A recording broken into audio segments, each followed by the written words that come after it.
आम आदमी पार्टी के मुखिया अरविंद केजरीवाल सलाखों के पीछे हैं। शराब घोटाले मामले में केजरीवाल ऐसे फंसे हैं कि उनके लिए बाहर आना मुश्किल हो गया है। तो वहीं बाहर आपके नेता बौखलाए हुए हैं और उन्हें डर भी सता रहा है कि अब कहीं उनका नंबर ना आ जाए। आपके नेता आतिशी भी ईडी के रडार पर हैं। आतिशी को भी गिरफ्तारी का डर सता रहा है। आतिशी कह चुकी हैं कि उन्हें भी ईडी गिरफ्तार कर सकती है। वहीं अब पीएम मोदी को एक्शन में देख आतिशी की बौखलाहट बढ़ गई है।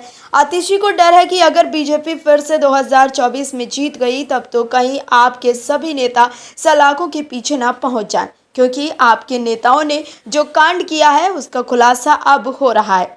ऐसे में आतिशी की घबराहट बढ़ गई है। दर्शकों, आपने एक कहावत जरूर सुनी होगी कि खिसियानी बिल्ली खंबा नोचे। ऐसा ही हाल कुछ विपक्षी दलों का है।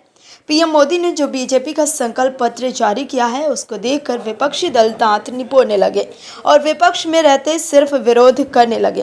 कोई 14 साल पूछ कर समय खराब कर रहा है तो आपने तो अपनी फजीयत कराने के लिए एक कदम आगे ही निकाल दिया। विकसित भारत को प्रतिबिंबित करते भाजपा के संकल्प पत्र को कथित तौर पर जुमला पत्र बता दिया है, लेकिन जिस दल के खुद के मुखिया भ्रष्टाचार के कारण जेल में हो उनको इस तरह की बात करना शोभा नहीं देता है। क्या है खबर, बताते हैं आपको। 24 की सियासी जंग में 400 के पार के नारे के साथ उतरी भाजपा ने जीत पक्की करने के लिए मोदी की गारंटी 2024 वाला अपना चुनावी घोषणा पत्र जारी कर दिया। हालांकि विपक्षी दल आम आदमी पार्टी ने बीजेपी के घोषणा पत्र को जुमला पत्र कहकर इस पर कई सवाल उठाए हैं। लोकसभा चुनाव 7 चरणों में होंगे और इसका पहले चरण का मतदान 19 अप्रैल को होगा। चुनाव परिणाम 4 जून को आएंगे। आम आदमी पार्टी की वरिष्ठ नेता एवं दिल्ली सरकार की मंत्री आतिशी ने बीजेपी के घोषणा पत्र पर सवाल उठाए हैं। उन्होंने कहा कि बीजेपी ने किसानों की आय दोगुनी करने का वादा किया था, लेकिन आज चुनावी संकल्प पत्र में कहीं पर एमएसपी और किसानों की आय बढ़ाने की बात नहीं की गई है।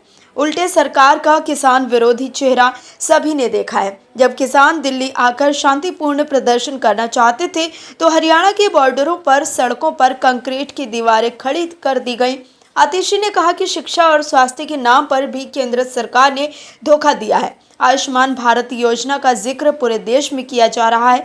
पूरे देश में आयुष्मान भारत पर खर्च होने वाली राशि दिल्ली के स्वास्थ्य बजट से भी कम है। दिल्ली के स्वास्थ्य बजट पर 9,000 करोड़ रुपए हैं, लेकिन पूरे देश में आयुष्मान भारत पर केवल 8,000 करोड़ रुपए खर्च किए गए हैं। बता दें कि प्रधानमंत्री नरेंद्र मोदी ने रविवार को लोकसभा चुनाव के लिए गरीबों, युवाओं, किसानों और महिलाओं के सशक्तिकरण पर केंद्रीय भाजपा का घोषणा पत्र जारी किया। इस घोषणा पत्र में इस बात पर बल दिया गया है कि जब दुनिया अनिश्चितता के दौर से गुजर रही है तो भारत में पूर्ण बहुमत वाले स्थिर सरकार की आवश्यकता है। पीएम मोदी ने कहा कि पूरे देश को भाजपा के संकल्प पत्र का बहुत इंतजार रहता है और एक बड़ा कारण है कि 10 वर्षों में पार्टी ने इसके हर बिंदु को गारंटी के रूप में जमीन पर उतारा है।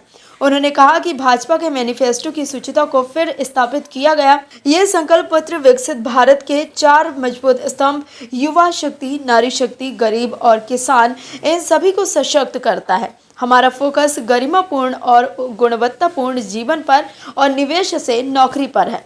Bureau report, OMH news. और भी वीडियोस देखने के लिए चैनल को सब्सक्राइब करें और बेल आइकन को दबाएं।